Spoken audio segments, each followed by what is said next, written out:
আসলে আমরা রাজশাহীবাসী একদম এক কোণাতে থাকি।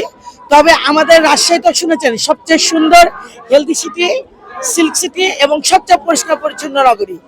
সেই নগরীকে আরো কিভাবে সুন্দর করা যায় এবং মা মা ও শিশুদেরকে নিয়ে দীর্ঘদিন অবহেলিত যে নারী তাদেরকে নিয়ে আমরা কাজ করব এবং জনাব তারেক রহমানের হাতকে শক্তিশালী করা এবং তার যে অঙ্গীকার এই অঙ্গীকারকে বাস্তবায়ন করার জন্য আমরা কাজ করব। স্বৈরাচার সরকারের বিরুদ্ধে মহিলারা অগ্রসর ছিলেন এবং মহিলাদের পার্সেন্টেজ বেশি, ভোটাররাও তারা বেশি, যে কারণে আমাদের অগ্রাধিকার বেশি।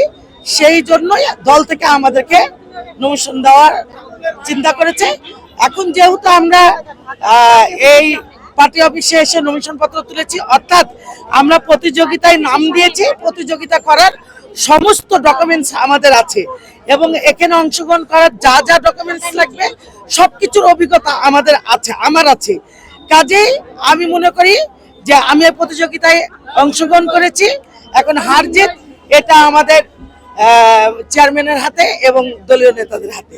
শামসুন নাহার, আমি রাজশাহী থেকে এসেছি। রাজশাহী মহানগর মহিলা দলের সিনিয়র যুগ্ম সাধারণ সম্পাদক আমি। আমার রাজনীতিতে আসা 1998 সালে, তখন থেকে আমি রাজনীতি করছি এবং আমি রাজশাহী সিটি কর্পোরেশনে বারবার পরাজিত কাউন্সিলর, 3বারের কাউন্সিলর।